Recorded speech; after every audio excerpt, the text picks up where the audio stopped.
Hey everyone, and welcome to a special evening edition of Millie's Baseside Chats, where we are live streaming to bring some calm to your chaos in military life, whatever that looks like. Usually we're talking about PCSs. Today we're going to cover a lot of things because I have some very special guests to introduce you guys to. So I don't know if you've been tracking our page lately over the past couple of weeks, but we have been promoting hot and heavy this survey that the Military Family Advisory Network puts out every 2 years. And the reason that we are so passionate and emphatic about promoting that survey is that we want your voices to be heard and we want them to count. So today I have joining us Shannon Razsadin, the executive director from MFAN, also an amazing Disney princess song singer.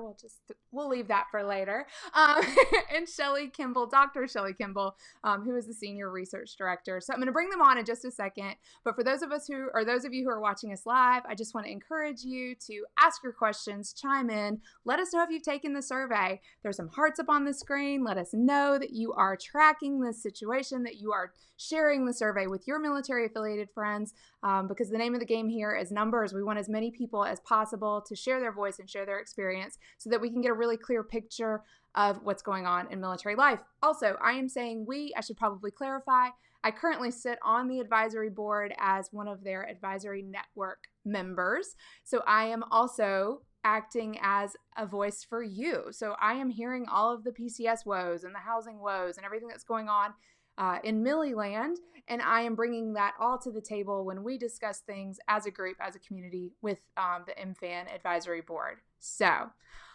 enough of that. Let's bring on our special guest tonight. So we're going to get a little cozy here. We got 3 of us on screen, but hey, you guys, hey, so directly to my whichever side this is Shannon Razsadin. Say hey, Shannon. Hi, how are you guys? Hey, and then on the other end is Shelley Kimball. Hey, Shelley, how's it going? Good, how are you? I'm awesome. So, okay, I'm gonna free up a little space here and jump off the screen. I want to give each of you just a quick second to introduce yourself. Let everyone know what your affiliation is with the military first and foremost, and then maybe just a little bit about what you do with MFAN. And we are gonna start with Shannon. Okay, Shannon, take it away. Hi, everyone, and thanks so much, Kelly, for having us tonight. We're really excited to talk to you all about this survey. So my name is Shannon Razsadin. I am a Navy spouse. We're up in Newport, Rhode Island. I have a 1-year-old and a 3-year-old, so very much living all of the realities, positive, negative, and otherwise, of military life. I'm also the executive director of MFAN. I've been with MFAN for 6 years now, and really feel very privileged to do this work. And so thanks again, Kelly, for having me, and Shelley. All right, you're up, Shelley. All right, thank you. So I'm Shelley Kimball. I'm the Senior Research Director for MFAN. I am a Coast Guard spouse. My husband retired about a year ago after 28 years of service in the Coast Guard. But I'm also an Army sister and an Air Force daughter. I grew up like this, so this has been my whole life, moving. I have 2 teenagers, and we live right outside Washington, D.C. And I, too, have been with MFAN for about 6 years. I was on the original OG advisory board and kept on because I love the organization so much. And so now I lead the research team here. All right, awesome. So let's introduce everyone. Maybe Shannon, let's give a second and talk about the inception of MFAN, where it kind of came from, and then the peer-to-peer model that makes MFAN so unique, I think. And I can go on and on about how much I adore this organization and so excited to be serving a second term. You guys are crazy for letting me come back. But anyway, yeah, can you talk a little bit about sort of the influencer style network that MFAN has? Absolutely. So we really saw a gap in creating a peer-to-peer opportunity to educate people on the resources available to military families, but then also making sure that there is a clear line of communication between military families who are actively living this life and decision makers. And so MFAN exists really to serve 2 primary purposes. One, understand the realities of military life from those who are living, breathing, eating, sleeping this life, and then also to connect military families to the programs and resources that are out there and designed to serve them. We often hear that there are so many resources that it can be overwhelming, or that people just don't know where to start as far as finding resources to support their family. And so MFAN is really designed to create a diverse group of military spouses tap into their incredibly unique networks and make sure that military families are connected to the resources that are out there so they can best advocate for themselves and their families. Sorry, I was just messing with my phone. You guys caught me. Yeah, so I want to say hey. I see Lacey watching and Ken or Romer. Sorry, hey, or Hannah. That would be Hannah. Everybody has their weird Facebook names. Sorry, hey guys, thanks for tuning in. You guys that are on the board, share what you love about being on the board. That would be fun to see in the comments. Shelley, can you talk to us a little bit about the survey? So I would love for you, because you speak so passionately about it, to explain to our followers what makes this survey stand out, what kind of gaps and needs do we maybe fill with this survey, and just kind of what makes it special in the space. Great. I really love the work that we do. So in the very beginning at MFAN, we were trying to figure out how best to serve families. And we know that storytelling is a way to really understand what's happening in everybody's lives. So that's really the key to our research. We take a qualitative approach, and that means that it's open-ended, long stories from people telling us what their lives are like. We never want to guess. And so instead of offering a multiple choice question, I'll just give you a box and you fill it and tell me what's happening with you. And so, excuse me, that I think that's really the secret to what makes us different is we never have to guess because people so kindly share their experiences with us. And then we use that. So every sentence, every story gets read by more than me, a member of our team. Like we're reading everything, but then we use that to carry it forward to the people who are developing programs or making policies so that we can explain what military life really is like. So I feel really privileged that I get to read all of those stories. I get to be inside everybody's lives to see what's happening so that all of us at MFAN can make sure that we're serving people in the best way possible. I think one thing that's interesting too is how dynamic the technology is that you guys use. I know you're really excited about the technology, and without loading people down with all of that, let's just say that it is really impressive, and it can actually take And it's very expensive. Thank you, sponsors. Thank you, donors. But point being is that it was important enough to be able to capture all of that data. So maybe, Shelley, could you talk a little bit about some of the threads you can tease out of maybe? So you guys, you take the survey, you get this box, and maybe you you just pour your heart out. You have something an experience that you want to share. Talk to us a little bit about how you can use that couple of paragraphs that someone spent their time on and what kind of richness you can pull from there. Great. Yeah. So we read through everybody's paragraphs. So every single one matters. Every sentence, every word helps us help the whole community. So what we end up doing is we kind of tag it and sort it to figure out what everybody's saying. So it's sort of like having a room full of voices and try to figure out who's saying what at what corner of the room. Then we use all of that together. So our software helps us tag and sort all of that. But then also I can look at it in all sorts of different ways. So if you tell me, that you're having trouble with your finances, but then I can look over and see what's going on if you have a recent move and maybe that affected your finances. I can put those together and get a really bigger, nicer picture of what's happening. We know that none of this life happens in a vacuum. Everything's connected. It's like one big web. And the only way for us to understand that web is to hear the stories from everybody. And so we have the capability to kind of gather up those experiences to tell exactly what's happening out there. And then the idea being that you can continue to tell those stories over time, correct? Like, I think that's really interesting. I think in collecting this information, we only do it every 2 years. And so in the time in between, I'm still looking at all of those stories and looking at different ways to see what's happening in there. And then there are things that we don't even know, what's coming ahead, but we'll be able to come back to this data and do new searches to see what's happening anew and to kind of take the temperature of our community. So I would love to talk about the housing survey. I know. So you guys, for anyone that's watching and maybe not aware, earlier this year, MFAN was hearing that there were some situations happening in housing, and instead of just jumping off hearsay, which essentially is what we bring to the table as advisors, MFAN then was like, okay, well, let's put some research behind it. So they were able to very quickly launch a survey that through the influencer peer-to-peer network was able to kind of grow some legs and had some pretty staggering responses. Shannon, you want to talk a little bit about maybe how that kind of landed in military space, and then what's happened once you were able to analyze all the data? Sure. So it really started with Kelly, actually. So we were in an advisory meeting in October, and we were having a conversation about what the advisory board members were seeing and hearing in military life. And that's how we start every Google Hangout that we do, how we start every meeting that we do. We really talk about what are the lived experiences that you're seeing and that are, bubbling up in your local communities. And so Kelly brought up issues with privatized military housing. And so we started talking about it. And then we decided we really need to get a better understanding of what was happening here.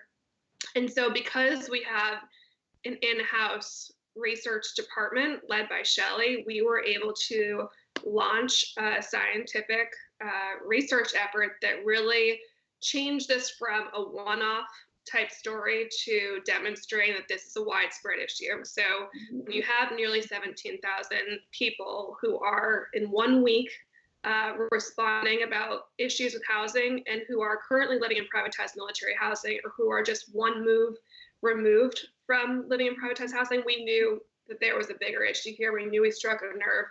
And so we were able to share that data with the Senate Armed Services Committee, with the Department of Defense, with the services, and then also with the media. And that really blew the lid off this issue. And so we started out in February with giving the Senate Armed Services Committee and the Department of Defense our quantitative responses. So we asked on a scale for people to rate their experience with privatized military housing. And then over the next few months, Shelley and team really dug in to understand and code the qualitative responses here. And that's where we got the real meat of the learnings from this effort. So we were able to see where there are specific issues, what the issues are there, and then really create some key findings that we could share with decision makers. And so we were really excited to have the ability to share local level findings. And that's something that we're really excited to do again with the Military Family Support Programming Survey. We were consistently hearing that people on the Hill wanted to know what was happening on a local level. And so we took the time, made the investment to be able to give that information. So it's not just giving data, it's giving actionable data. So things that can be done on a local level to help improve the lives of military families. Yeah, and so just to tag on to that, like I have spoken to some leadership here at the installation that's near me. It's a rather large one at Fort Bragg, and they were really interested and really excited. And what I find interesting about the MFAN survey findings and results is that it could happen in two ways, right? Like you could present this data, these findings, and it could be really accusational. But that's not the way your findings and your survey, everything comes off. I've actually encountered more people that had buy-in and some interest in the findings to be able to help support paths for them to do better. Would you guys say that you felt the same from, leadership and DoD and stakeholders and whatnot? Absolutely. And there are a few key reasons why. One, the rigor that we use when approaching this work. So Shelley is a researcher. And so having that expertise and really letting the methods guide what we do is something that, is somewhat unique to MFAN. Also, the fact that we shared our findings with leaders within the Department of Defense and the services prior to the media release, that gave them some time to respond to what they were learning through our data, and also just go to show that this isn't a gotcha moment. Right. We're not trying to say like, you messed up here. It's more so there's an issue here. How can we work together to fix it? And so that's really been a key difference, I think, between MFAN and some of the work that might happen in the advocacy space a little bit more often. We're not an advocacy organization. We're really focused on bringing the experiences of military families to those in decision-making roles so that we can all, have a better life, frankly. It's pretty simple. So I have so much I want to talk about, and I'm already trying to mentally kind of condense what I want to say because there's so many awesome things. Can you guys touch on some of the highlights and the positives that came out of the survey? So one of the most exciting things for me, I feel like, was the things that bubbled up about our local communities and how we were turning to local communities for support or just integration and whatnot, because we know that most people do live off the installation. And we hear a lot here at Millie is, oh, it's so hard to get plugged in, and people feel kind of isolated. Shelley, can you maybe talk a little bit about some of those results that came up and some of the things that we were able to take away from the survey last time we did? Yeah, sure. 2 years ago. That survey, you're absolutely right. I mean, the community connections that we were learning about in that data was really amazing to me. I had never seen it bubble in that way. We saw families talking about really connecting with their faith-based communities, with community organizations that were reaching out to them. It just, I always say that in that survey, while they told us a lot of obstacles and difficulties, it was an inspiring story. It was a good story about those communities pulling together. And so those are some really positive things to see in that original survey. I also really love the micro surveys. So we talked a little bit about the housing one, which was not a micro survey at all. That sucker was huge. But we were really interested in the housing, or not the housing, the moving survey. Can you tell us a little bit about that, and then maybe how we're going to track that going forward, if we're going to integrate some of the same questions? And most specifically, I am interested in learning more about it just because of the fact that we're looking at a privatization option for the way our household goods are moved. So I don't know who would like to tackle that question, but Shelley, why don't you start? Go, Shelley. I'll talk about it. Yeah. So we did a smaller moving survey in between our survey 2 years ago and this one. And so that's one of the great things we can do at MFAN is when we hear something coming, we can really look into it. Housing started like that, one of what was supposed to be a smaller in between survey, but it just grew. But the moving survey was a really fascinating one for me because it gave us a chance to look at moving under a microscope and really see all the pieces and parts, because we know moving is at the heart of everything with military families. And so we looked at how moving affected family relationships, finances, jobs, your mental health. It has a piece of all of it. And so we were able to look at all of those parts and really learn what was happening.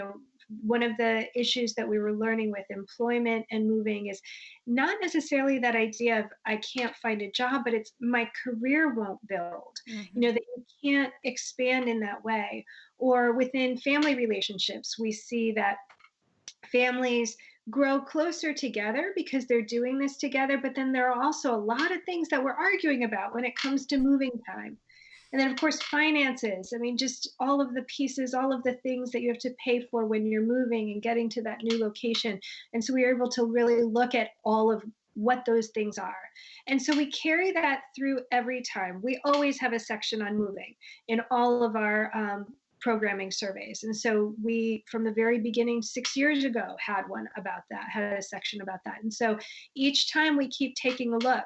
One of the great things about that is this time, we're asking a lot of similar questions so we can look at this long term, but then we also have some new questions in there so that we can understand what's happening and try to be ahead of the curve. Like you said, we know that the privatization is being planned now, and so we're trying to understand the landscape of moving. And these answers that come in now, when we do this again in 2 years, it's going to give us a touch point. We'll be able to see the befores and the afters when they engage the privatization process. And so it's incredibly important right now for us to collect that moving data. And so I've got lots of open-ended questions in the survey this time to really understand people's experiences. So I'm talking specifically to you, Millie fans. Yeah. You follow us, you're here because you have a PCS either on the horizon or you've recently completed one. This is really important stuff, you guys. We're really, really, really interested to hear, how did it go? How are you feeling? You know, what needs help and what's working, right? For Shannon, sure. did you have something to add? No, I would just say that the other thing that Shelley does a really good job at in the survey is branching. So when you're doing the survey, you're not going to be asked questions that don't pertain to your life. So for example, if you don't have kids, you're not going to get the line of questions related to kids. And we just really know that you're all busy. We're busy too. And we don't want to, have you spend time on something that might not be applicable to your life.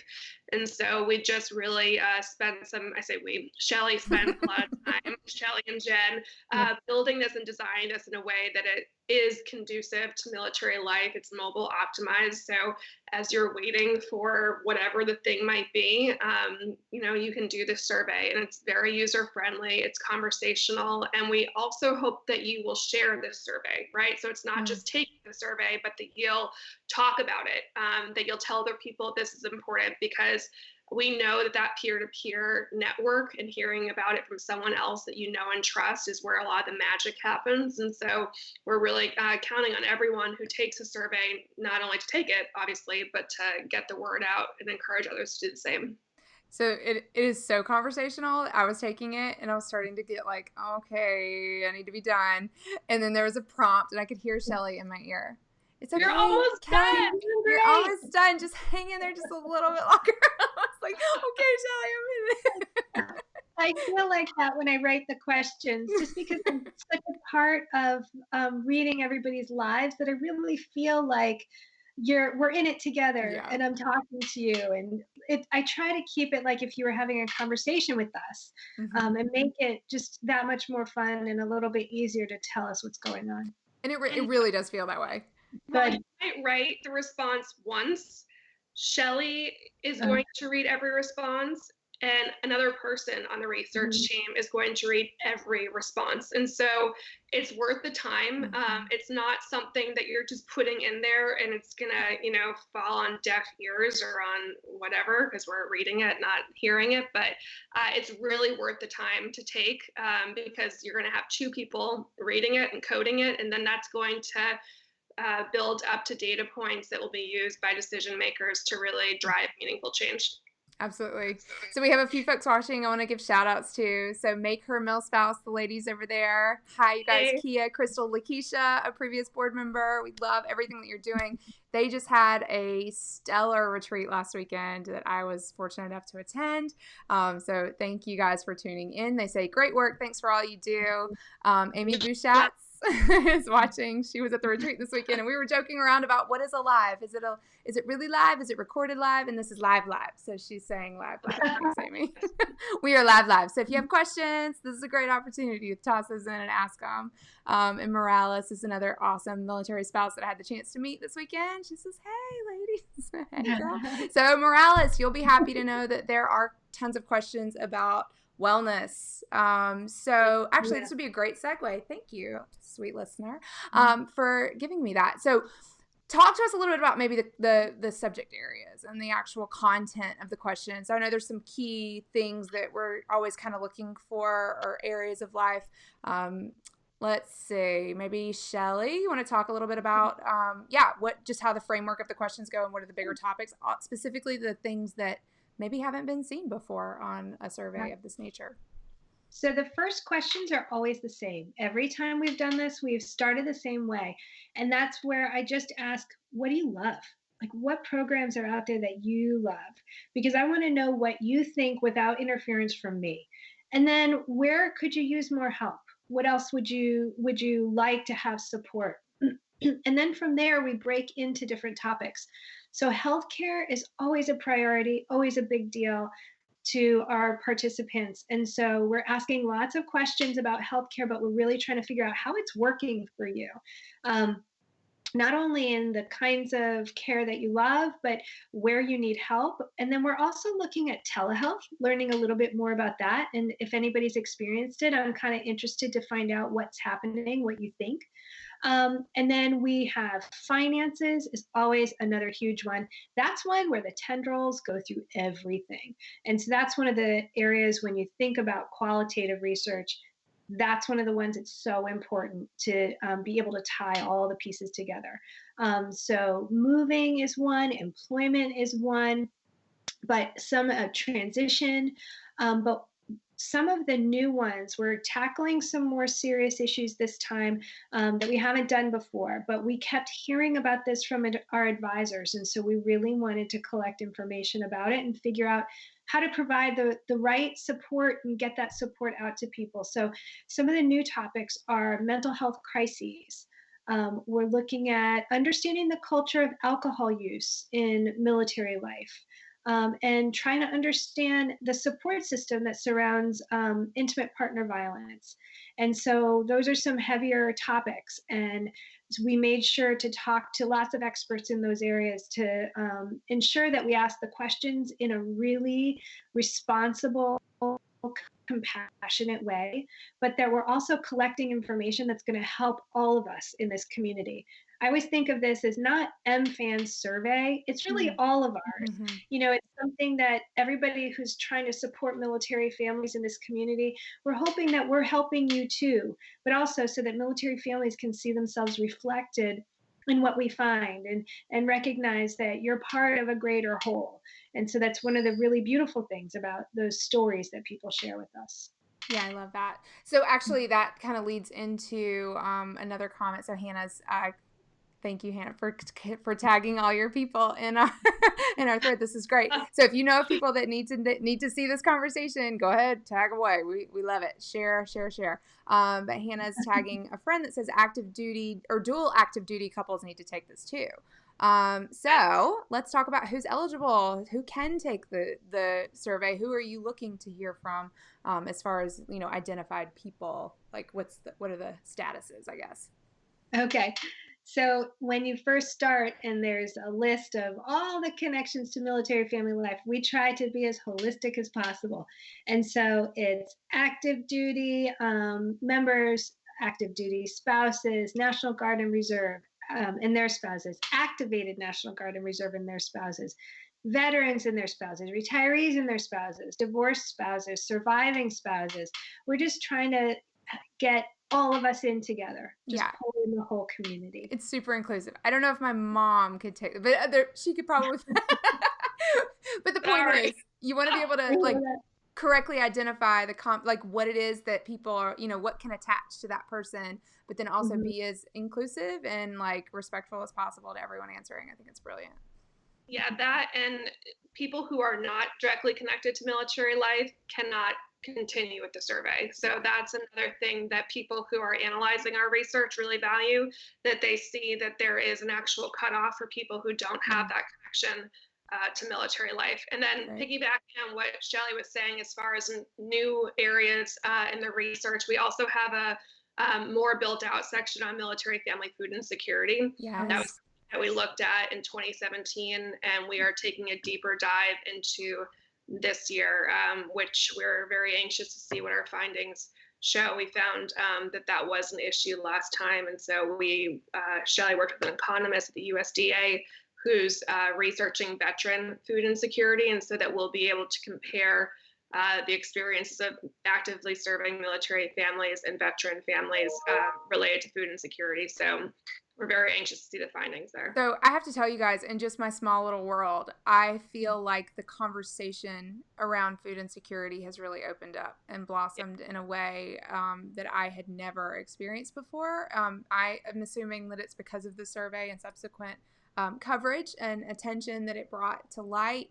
But I just feel like I remember, and we can talk about this too. So last year we held the Solution Summit. So this is kind of the thing that piggybacks on the back of the survey findings. So it's not just a survey, just results, and then, okay, great, y'all have fun with this, figure it out.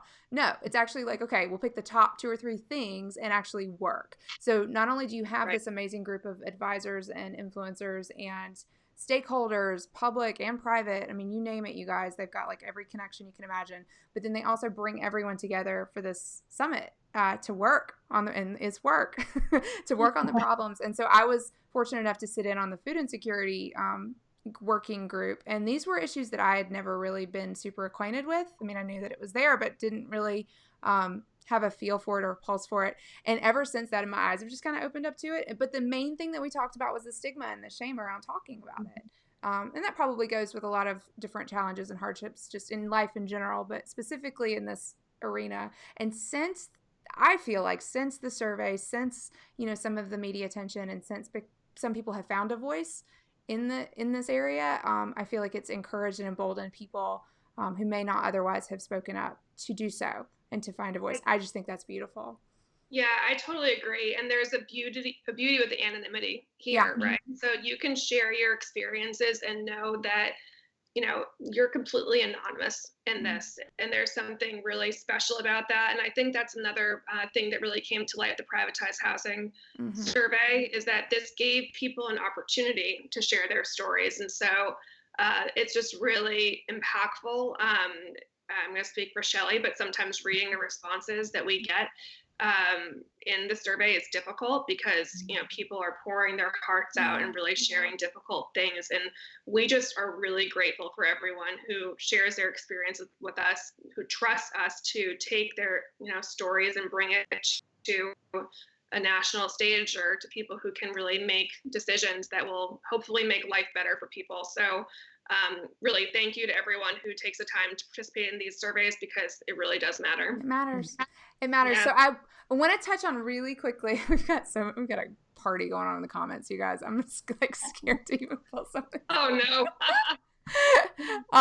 So Amy Bouchatz over at military.com is talking about lack of inclusion is one of the top complaints they hear at military.com too. And it's real, you guys. I mean, it's hard to cover everyone, right? Like it's hard to give everyone a voice. She said usually in regards to old content, when we weren't thinking about the man spouse folk. And that's true. I mean, it's like Army wives, I hear it all the time, military wives, like even just that small little thing, like just language and the words that we use. And I know that you guys went to painstaking lengths to make sure that all of the questions were formatted in such a way that it was super inclusive and respectful of any person that might be taking it. So just putting yourself in those shoes to make sure that they didn't feel you're telling people, oh, your voice matters, but then you're not going to turn around and ask a question that eliminates or mutants or erases their voice in the same way. So I know that you went through painstaking lengths to be able to do that. And you guys, it shows. If anything, take the survey to test it out and make sure that they're see if you find someone that you won't, but see if you find something that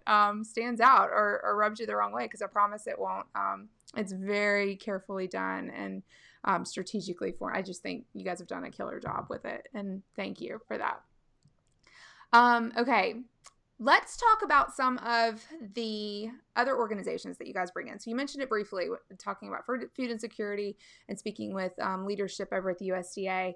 I know that there are other stakeholders in different arenas and different industries who have interest in, and like the survey findings specifically, but then also making sure, again, that the questions are formatted properly, that they match other questions that you're asking the broader public. So let's hit both of those things. Let's talk about the stakeholders that you guys involve when, formulating and formatting the survey, and then also how you compare the one, I know the question, you know the question I'm talking about, the one question that you ask civilians and then you ask us. Yeah. I find that interesting. So Shelley, I'll let you grab that.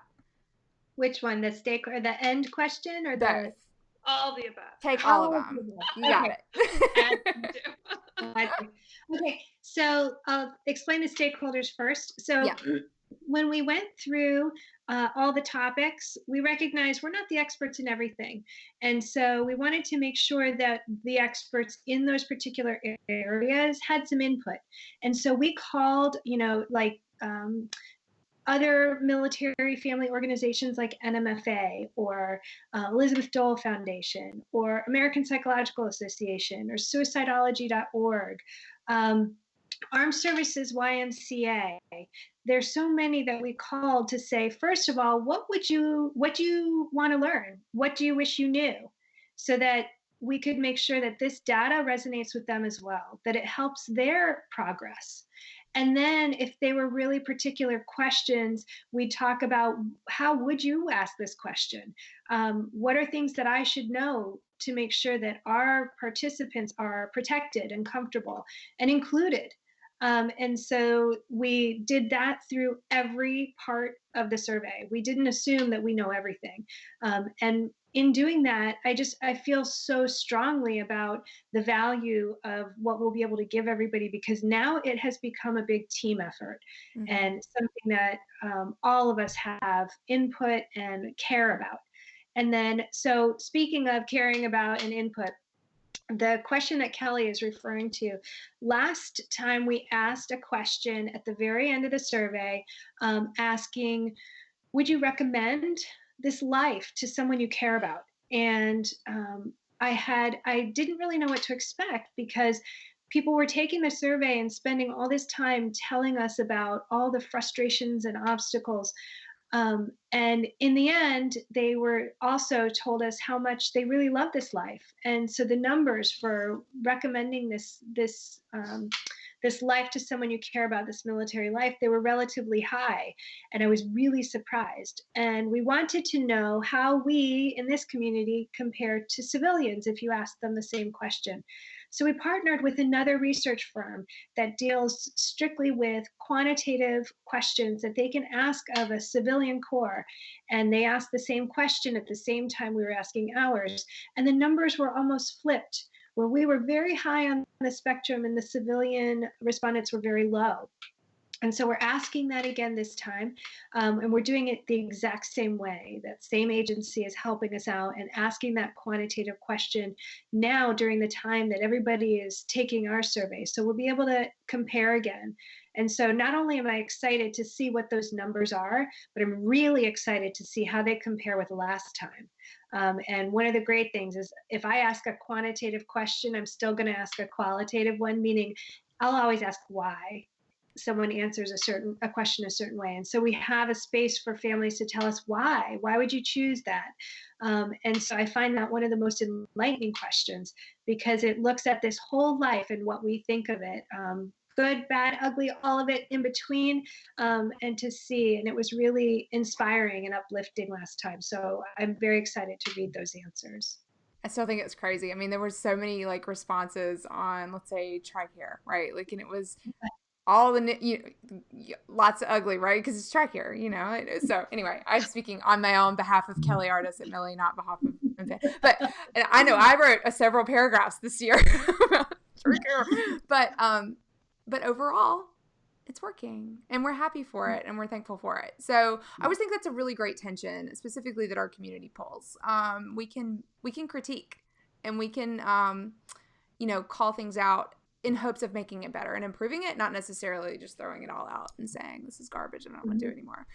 So I find that encouraging, and I appreciate those sorts of questions for sure. Okay, do you guys have, let's talk about how to support the survey. All right, so this is the big ask, you guys. Drum roll. This is why we're here. We wanted to make sure that you had all of the information in the heart. I wanted you to meet these amazing women, to see like the heart and the passion behind what they're doing. Yes, we get a lot of surveys. I know. Trust me, even from, Uncle Sam himself. And but I'm telling you that there's a heart behind the survey. It is so important. And your individual singular voice is so important and matters so, so much. So please take the time, take the 20 minutes to take the survey. Shannon, how else can we amplify our efforts to be able to get the word out and to encourage others to take the survey and just kind of help reinforce how important this is? Yeah, there are a few ways. One, talk about it. Ask people, have you taken the survey? Have you told your friend to take the survey? And we're really seeing, because social media algorithms are always changing, it's you constantly have to adjust how you approach outreach and the things that you do from an earned media perspective. And so we're really hoping that our followers and listeners will take that time to have those individual conversations, to send a text message to someone saying, hey, this is a really good opportunity for your voice to be heard, or to send an email, because it is that personal touch that makes a big difference. It's one thing to see something pop up on your newsfeed. It's another thing to really hear about it from a customized perspective and from a person that you know and trust. But having said that, also, post on social, post on Instagram, do Insta stories, do a story about why you take the survey, about why this matters to you. We have a Facebook event that's set up related to the survey. Invite other people. People will then get reminders about this, and really just encourage people, let them know that this actually really does matter, and that people really will read your responses, and that we really do have the ears of people in decision-making roles. And so we're, again, incredibly grateful for everyone who does participate in this, who trusts us with their experiences, and we take that very seriously. So I'm going to take it a step further, you guys. If you're watching, I see 9 of you watching now. Tag 2 people in the comments and tell those people to get the post copy, wherever that appears, has the link to the survey in it. I'm going to wrap this up when we're done. I'm going to send this video out to, I have been commissioned to tag 20 people, so I'm on that, you guys. But tag some folks in the comments. Hey, I mean, it's already been happening, actually. We've had a couple of people tag, like, hey, they're talking about food insecurity, or hey, people that have experiences that matter and that you've heard them talk about.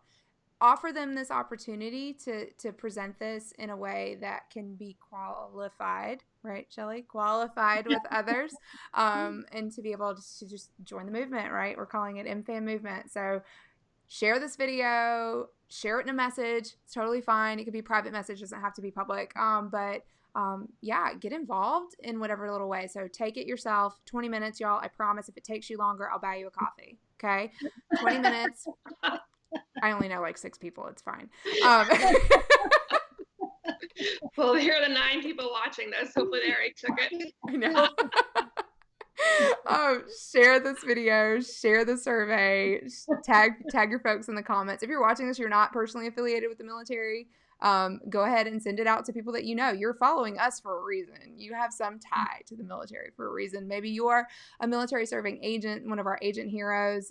You guys all have a military affiliation. You need to be taking the survey. You also need to be sharing this with your clients. Prove to them that you care about what's happening in their lives by sharing this outlet for them to be able to voice what's happening and what their experiences are. If you don't have an affiliation, share it with your nephew who just joined in a ZIP boot camp. I mean, like, literally, y'all, you have a connection.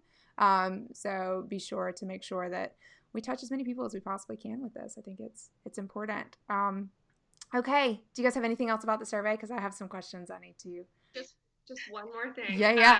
So just to give you guys an understanding of the timeline. So, good. The survey is open now through November 11th. It closes at 11:59 p.m. Eastern on November 11th. And then over the few months after that, Shelley and team will be coding, writing, reporting vigorously. And then we will be releasing our findings the second week of March.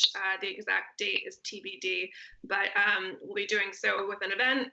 Kelly, perhaps we can come back on, not to put you on the spot. I'd love it. Yes, absolutely. Give some high-level findings, but really we're excited to share our responses and what we learned. We are very protective of our data, so that's another thing that participants can expect, that we're really going to take this seriously. We do take this seriously. This is the foundation of everything that we do at MFAN, so we're excited. Hannah's suggesting you do this the day after the Marine Corps birthday. Actually, I know so little about the Marine Corps birthday. I'm not even sure if you're talking about the end of the survey or the findings, but either way. Well, yeah. Morales, kudos to you, girlfriend. Thank you so much. She's already tagging her people, y'all. See, it's a cool thing to do. Tag your people in the survey because they may not have heard of it yet. So that would just be a crying shame. So I think you guys have grown so much, especially this year, especially with the housing survey, and just the credibility that you've been able to earn that hopefully people are tracking and paying attention. But every little bit counts. Every little reinforcement of, hey, this is important, totally matters. And so I've shared, I'm not sure where those videos, the end of the survey, Hannah says, yeah, thank you, girl. I'm not sure where the videos will air, but I know all of the board members tried to share little snippets of why they took the survey. So just you guys, followers, everyone listening right now, I took the survey. I take and support the survey because I care about the way military families are moved. Clearly, this is what I live and breathe every day with Millie. I care. I am concerned about some of the things that are potentially coming down the line. I know there are plenty of beautiful, amazing components to this lifestyle and the way that we move, but I want to make sure that we're doing the best thing that we possibly can and maintaining a level of critical thinking, let's call it, with critiquing, not criticizing, and pairing that nicely with the support that we at Millie can offer you guys. So we pay attention to these findings too. If we're seeing a theme or a trend that maybe we can help influence for the better or fill a need or provide a resource that would be helpful, we're paying attention to that. So as an organization, thank you guys for everything that you do, because I know that I have a hard time finding statistics sometimes to be able to support a decision that we want to make strategically. So it's important for us, but it's also important for me, who will potentially move in the next year or so, to make sure that my stuff is taken care of, which, okay. So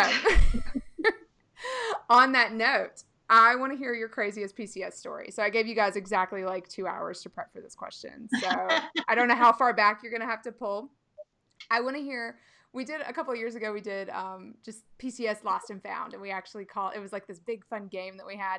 And we did all these bizarre Oprah style giveaways for people who told us their craziest kitchen goods mishap. And we gave away like really awesome curated gifts from military spouse companies. It was really fun. But we had a blast reading those situations, and the rule was you had to find the funny. Like, it couldn't still be raw and like painful. You had to find the funny. So if you guys have a story to share, I would love to hear it. I can start. Okay. It's not like, let me think about it. It's like, no, it's ready, right? Crazies. So when we moved to Rota, Spain, my husband decided it'd be a great idea to adopt a feral cat. And this cat was lovingly named Pepe.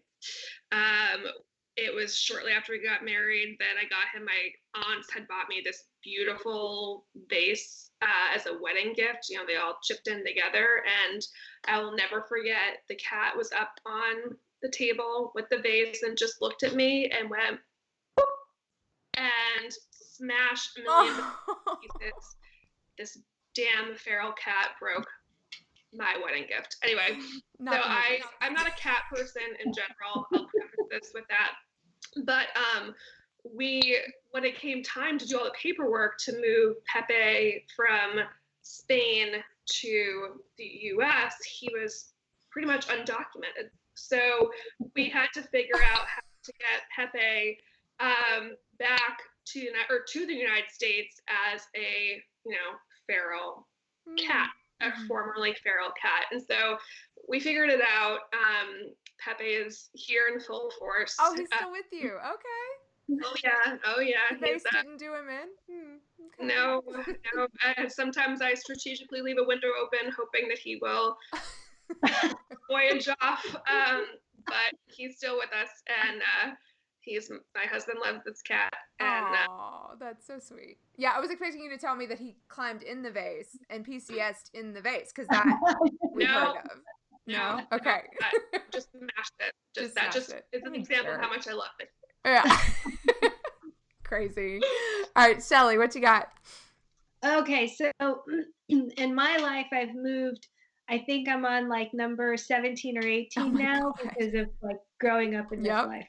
And so with my kids, being a parent and moving children is so totally different than moving yourself, because that really doesn't matter quite as much as the kids. And so in the beginning, when the kids were really little, they kept asking me questions like, are they going to take my bed? Are they going to take my toys? Are they going to take my walls? Are they going to take my ceiling? Are they going to take like, they couldn't understand. And for them, it was like this sort of magical thing that happened. And then their room springs up. Oh, like Dorothy, like the whole house. Right. Okay, cool. So we bring walls and we bring ceilings and we put it all together.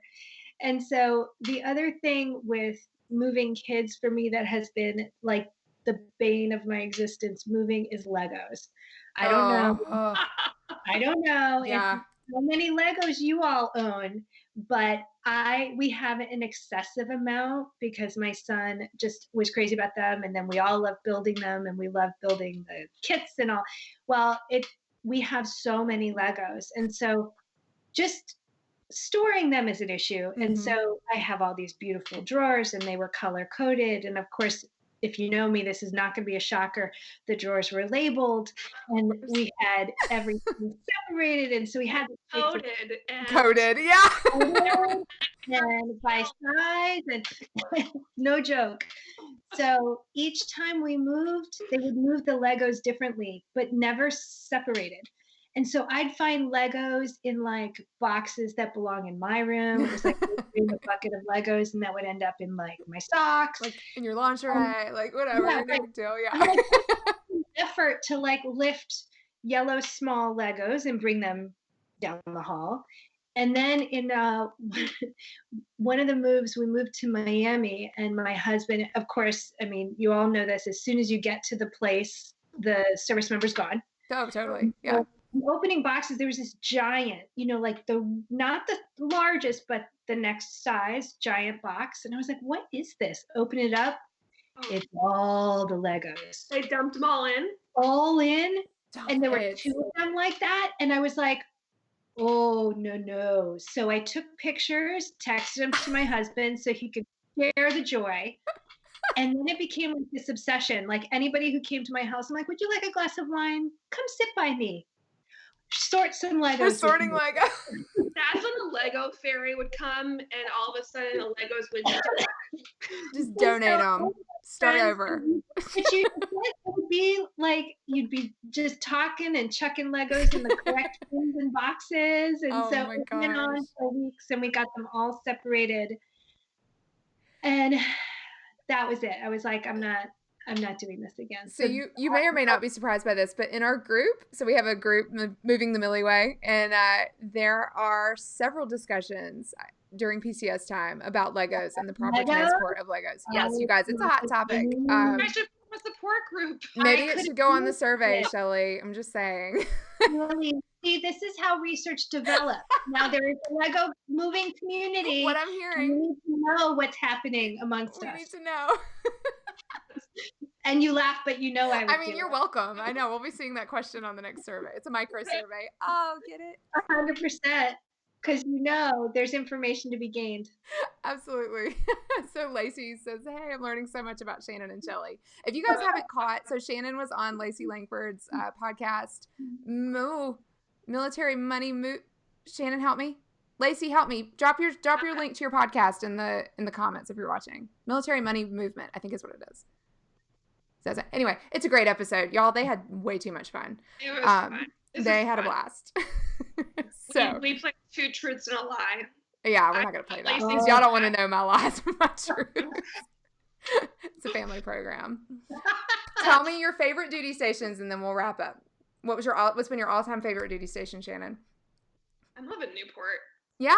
Where I am right now. I feel like I can have my cake and eat it too, as far as I'm in DC a lot for work. But then I have the time here. I'm relatively close to family. They're like 2.5 hours away. I love the ocean, so we're like right there. So I'm loving it here. I loved Rhoda, so I'm giving you 2. I like them all. I mean, I've been lucky. The Navy has some pretty sweet. You do. Yeah. We're Army, so I don't want to talk about it. But my favorite duty station was a Navy base. So just saying. Yeah. Shout out MPS in Monterey. Yeah. Shelley, what's been your favorite? So I am a big believer in finding something good everywhere. Absolutely. I've been in some not the greatest locations, but there was always something about it to take away that I loved.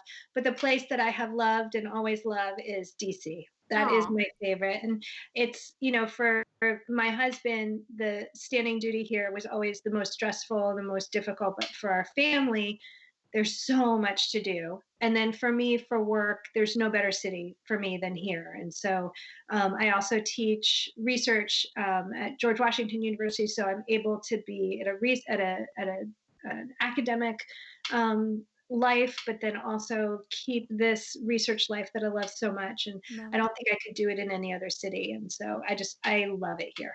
Awesome. Are you there for good, you think? Yeah, that was the plan when he was considering retiring, was awesome. Coming here so that if we made that decision, we were here making that decision, and it really worked out. And so just I love having my kids grow up here. It's really cool. All right, you guys.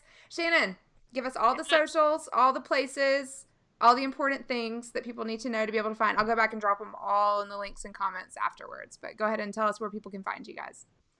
So we are online at www.militaryfamilyadvisorynetwork.org. Sorry for this super long name. We're also on Facebook, Instagram, and Twitter, as well as Pinterest. And again, really believe in the peer-to-peer. So talk about MFAN, talk about the survey, talk about the value of it and how it can really change everyone's lives. We're also living this, as you've seen tonight. And so we're passionate about this. We believe in this. And so we really work hard to make sure we're doing this the right way.